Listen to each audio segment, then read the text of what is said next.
I guess I still prefer you. Poor wife. Just married yesterday, my husband laughed at me with his mistress, making a fool of me. Caught off guard, I was speechless. I couldn't understand why he married me if he was having an affair, or what he was thinking when he proposed. But one thing was clear, I couldn't stay with him anymore. Please, do as you wish. Despite the turmoil, I was anything but calm inside, but I couldn't bear to deal with these two unreasonable people any longer. My name is Emily Johnson, 31 years old. I work in an office, and since starting my job, I've been going out more on weekends with colleagues and friends. Thanks to that, my hobbies have expanded from reading and watching movies to include more physical activities, making my life more fulfilling. Though my job is sedentary, I've become more active on weekends. I feel like I've gotten stronger since becoming a working adult. During this lifestyle, I met my husband, Michael, in my late 20s at a golf tournament I was invited to by a colleague. Michael loved golf and patiently taught me, a beginner at the time. We were the same age, which made it easy to talk, and that golf outing was really enjoyable. We didn't exchange contact information then, and I thought that would be the end of it. However, we kept bumping into each other when I went out and eventually exchanged numbers. We started dating as we realized we shared many hobbies and got along well. We dated for about 3 years, 2 of which we lived together. Then he proposed, and we began planning our wedding. When we moved in together, we decided I would cook and Michael would clean, which worked well. Michael liked things tidy and kept the house clean. But I had one issue with him: his obsession with hobbies. He enjoyed golf and cycling outdoors and gaming indoors.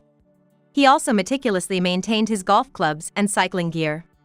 Sometimes, he would take over 30 minutes to come for dinner when called. I understood the feeling of getting caught up in something since it happened to me too. However, it was frustrating when meals got cold because he wouldn't come immediately. I understand my husband, Michael, likes to take care of his own equipment. Unlike me, who rents stuff as needed, he prefers owning and maintaining his own, which takes time. I get it because I play video games too, though not as much as him. I know how it feels to be so caught up in a game that you just can't stop. But there's a limit, you know? Hey, can you come to dinner before it gets cold? You can pause your game at a good spot in like 1 to 2 minutes, right? So, I've been reminding Michael frequently not to get too lost in his hobbies. I understand wanting to enjoy hobbies, but if that's too much, at least set aside specific times for them. Our meal times are pretty much fixed, so I asked him to plan his activities around that. We made sure to have our own time for hobbies, even when living together. But there were times, even when we were supposed to be spending time together, when Michael would be preoccupied with his hobbies and not fully engaged in our conversations.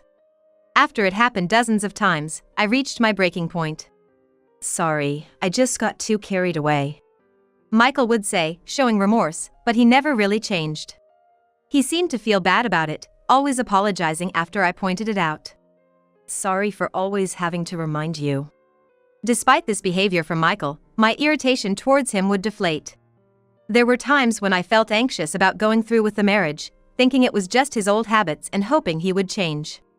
Even though he didn't improve much after my reminders, I had no other complaints, so I decided to patiently keep pointing it out. Sometimes, Michael would suddenly go out for night cycling and return hours later. So late? Isn't it dangerous? Why don't you go tomorrow? I was worried because there's less visibility at night and more risk of accidents. It's fine. Plus, there are fewer people at night, so I can cycle as much as I want without worrying about bumping into anyone, he'd say, excitedly heading out. I was concerned when he would stay out for hours, but I knew the joy of hobbies and couldn't really stop him. I thought he probably wanted to enjoy his hobbies as much as possible now, knowing things would change once we had kids and he couldn't immerse himself as much. I frequently reminded him not to stay out too late, but I couldn't bring myself to stop him completely. Still, I was a bit worried about his deep involvement in his hobbies. But when we talked about our life after marriage, I felt I was worrying too much. Especially when we talked about kids, Michael seemed eager to spend time with them. He was also enthusiastic about planning our wedding, so I believed things would change after we got married. Our wedding preparations went smoothly, and we had a big ceremony after registering our marriage. We were blessed by colleagues, friends, and family, which made me very happy. Since Michael and I met through mutual friends and colleagues, Many of our guests already knew our relationship, making the wedding celebration even more joyful. I remember smiling throughout the ceremony, feeling incredibly happy. We planned to go on our honeymoon a few days after the wedding. Though the wedding was fun, it was tiring, so we went to bed early that night, looking forward to our trip. I wondered if I'd be able to sleep with all the excitement, but I was more tired than I thought and fell asleep quickly. However, maybe because of what I was thinking before sleeping, I woke up much earlier than usual the next day. I woke up refreshed, but it was still around 4 a.m. I thought about going back to sleep, but then I realized Michael wasn't in bed. Thinking he might have woken up early too, I decided to get up and talk with him. As I left the room to find him, I heard voices in the living room and was curious. I thought he might be on the phone, but as I got closer, I realized it was a woman's voice, not over the phone. That woke me up completely. A strange woman was in our house, talking with Michael, alone. Realizing this, the happiness I felt just moments ago turned ice cold. Nervous but driven, I burst through the door to see who Michael was with. In the room, there was Michael and an unfamiliar woman.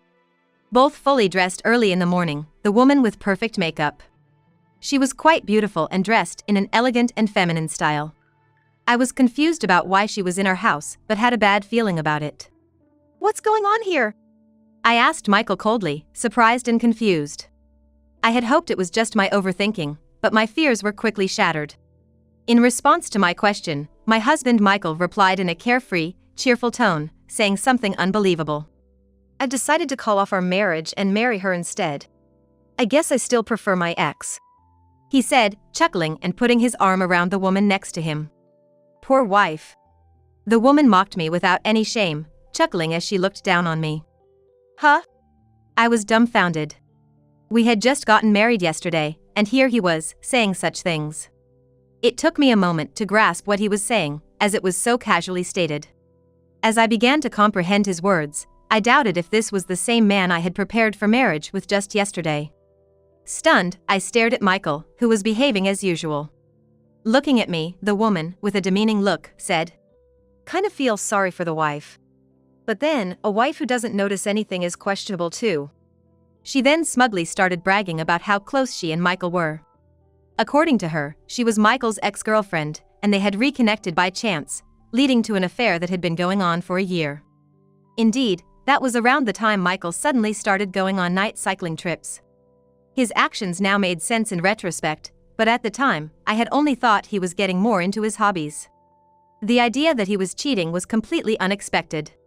"Michael has always been crazy about me," the ex-girlfriend boasted, flaunting her supposed superiority in beauty and charm. Indeed, in contrast to her well-dressed and made-up appearance, I was in my plain pajamas and makeup-free, which felt humiliating. Her words infuriated me, but the shock of learning about Michael's affair and being caught off guard in the morning left me speechless. However, I reassured myself that my character was definitely better than hers. But I couldn't understand why Michael proposed to me if he was cheating. As I pondered this, Michael scornfully said, "At first, you were nice and fun to be with, but you became too nagging. I'm tired of being with you." He went on about how great his ex was, and she looked triumphantly satisfied. Apparently, he didn't like being constantly reminded by me. This revelation made me realize Michael's true nature, and I felt no issue in deciding on divorce. While initially overwhelmed with sadness at being cheated on and criticized for my concern, I was now just astonished. I had loved Michael, but now I felt my feelings cooling rapidly, able to think about the situation with unexpected calmness.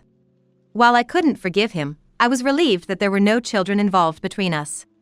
"Well, we just got married, but let's divorce.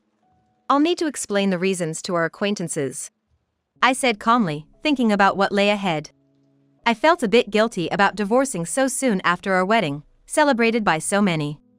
The paperwork would be complicated since we were already registered, which was a bit disheartening. But considering the circumstances, it was clear who was at fault and who was behaving unreasonably. I was surprisingly composed. Though I was angry about Michael's affair, I knew others would support me, which was somewhat comforting. Then Michael shocked me further. "What are you talking about? I'm not getting a divorce." Despite saying he wanted to marry his mistress, his refusal to divorce was baffling. "Huh?" His casual statement made me wonder if bigamy had suddenly become legal in the US. His words made no sense, especially since we had seemed so compatible in hobbies and values. As I stood there confused, the two of them started talking as if they had a great idea.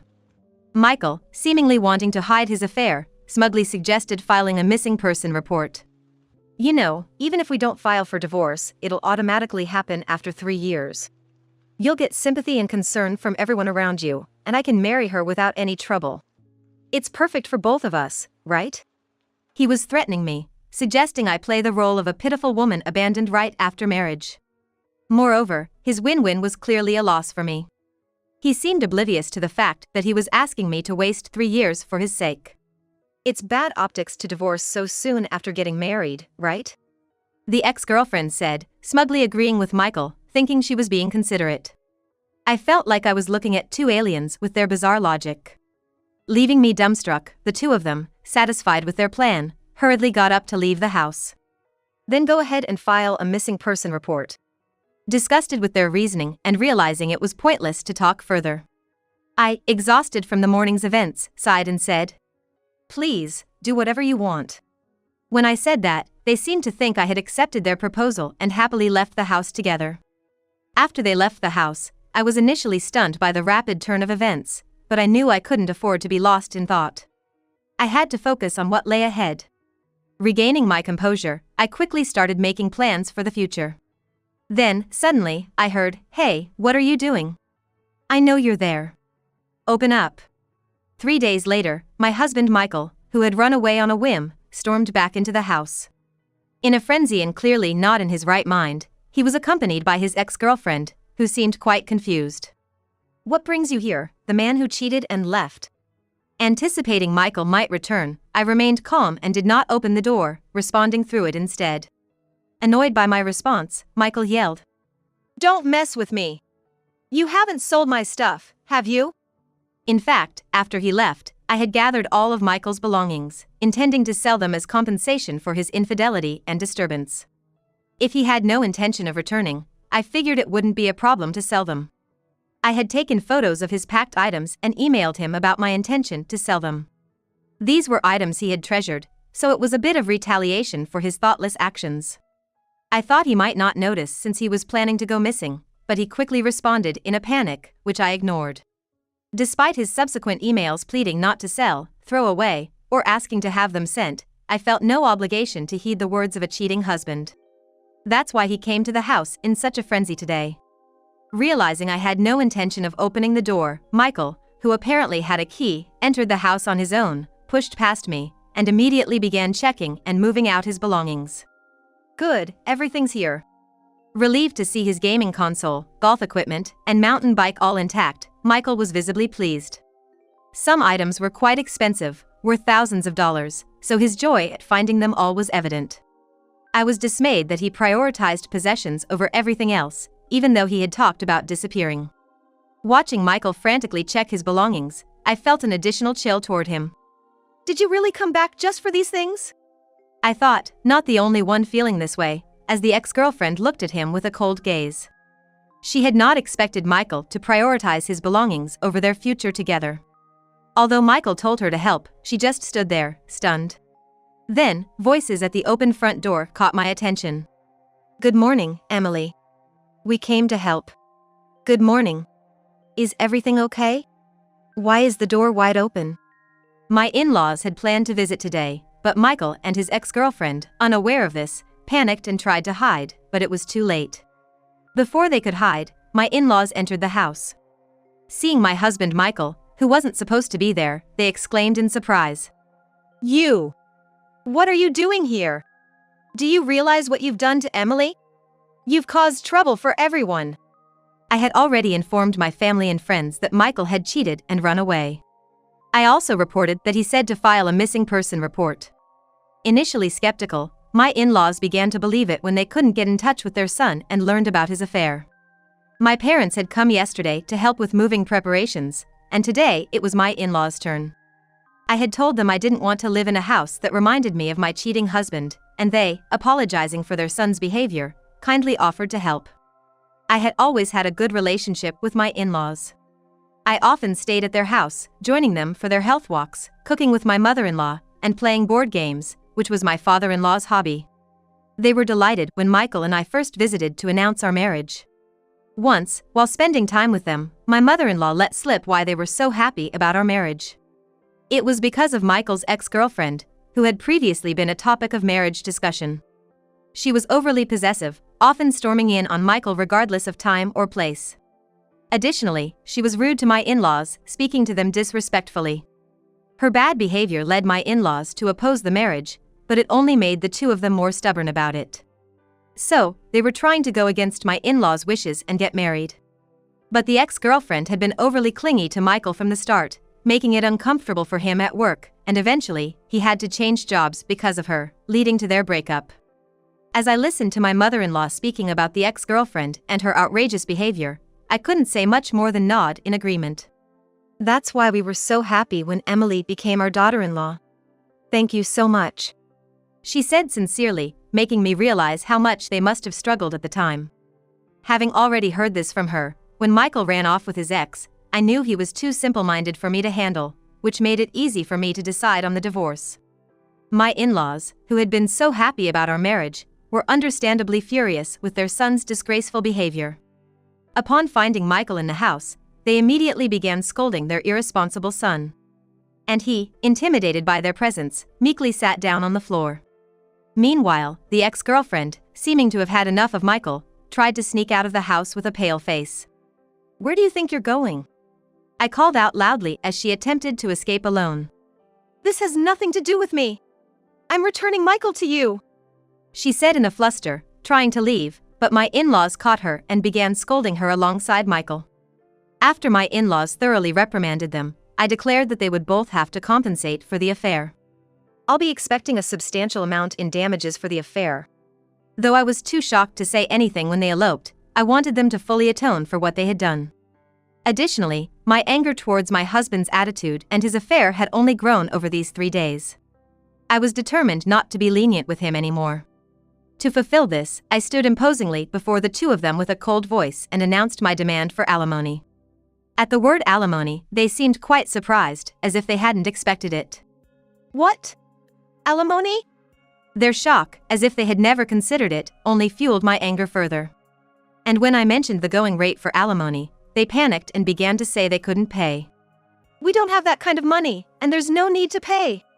I knew that Michael had been pouring most of his salary, beyond what was needed for living expenses, into his hobbies. I had warned him several times during our cohabitation, but he always said he wanted to spend on his hobbies until we were married. Still, since we started dating, he had begun to save a bit, so I didn't push too hard, hoping things would change after marriage. My husband, faced with the prospect of paying alimony, disliked the idea so much he turned pale, contemplating borrowing money or selling his possessions. "No way! I'll be broke!" His ex-girlfriend, too, seemed to have little savings and started saying she didn't want to pay. When my in-laws glared at the two of them sharply, they became quiet and looked down, seemingly frightened. To add insult to injury, I told them about the past 3 days. "Also, everyone who attended our wedding knows about your affair. Don't expect to live like before." "What? No way!" At our wedding, there were people from Michael's company and friends from his student days. When they heard about his elopement after the affair, they were very angry, and he had no one on his side. "My life is ruined because of you. What are you gonna do about it?" Then he started lashing out at his ex-girlfriend. "What? Blaming me? You were the one who said you wanted to marry me." So, they began to argue and blame each other, starting a huge fight. Both quick to blame others when things went south, they were a perfect match in that regard, and their arguments were equally at fault. "Nothing good comes from being with you. I shouldn't have gotten involved. That's my line. You've messed up my life." Just a few days ago, these two were close enough to elope, but now, without any remorse, they were angrily blaming each other. Despite being engaged and married to me, Michael chose his ex-girlfriend. There was a problem with her too, knowing it was an affair yet still dating him. The two of them, always blaming others without reflecting on their actions, seemed to deserve each other. Watching their foolish fight, I could only look on in dismay. Later, Michael completely lost the trust of his company due to this incident and his unexplained absence. He had a position but didn't contact anyone and seemed intent on disappearing, angering many for his lack of responsibility. It was natural since his 3-day disappearance had caused trouble for other employees. As a result, he was demoted and soon left the company because it became uncomfortable for him. Friends drifted away, and soon no one was approaching him. Later, with no income and little savings, Michael grumbled about the alimony, but with my in-laws watching, he ended up paying in full. Once the payment was confirmed, I was relieved that I wouldn't have to see my husband again. His ex-girlfriend initially tried to avoid paying alimony and was unresponsive to contact. So, I had no choice but to find her parents, explain the situation in a detailed letter, and include evidence of the affair. They soon contacted me at the number I provided in the letter, apologizing and agreeing to pay the alimony. It seemed the ex-girlfriend had returned to her parents' house and was scolded by them. Thus, the alimony was successfully paid, and I was able to divorce, but for a while, I felt uncomfortable due to the sympathy of those around me who knew the situation. However, things have settled down, and I'm back to living as I did before marriage. I haven't met or contacted my ex-husband since the divorce, but I maintain a good relationship with my former in-laws. By the way, my ex-husband, scolded severely by his parents until the divorce, is now in a near-disowned state and has moved to a distant place. Now, my relationship with my ex-in-laws is like that of good friends with a significant age gap, enjoying hobbies together. Later, I heard through the grapevine that my ex-husband, blaming his hobbies, is living a poor life. It seems he still blames everything but his own disrespectful and irrational behavior. I used to think marriage would change him, but now I'm glad I divorced such an impossible ex-husband. In hindsight, there were signs of his true nature during our cohabitation, and I regret not realizing it before we got married. It was a tough ordeal, but I'm relieved that I discovered his true self before we had kids and was able to leave him. Next time, if I consider marriage, I won't optimistically assume that marriage will change troubling behaviors. Instead, I'll be sure to thoroughly assess the person. I now relish the freedom of living alone, without needing to keep an eye on my ex-husband.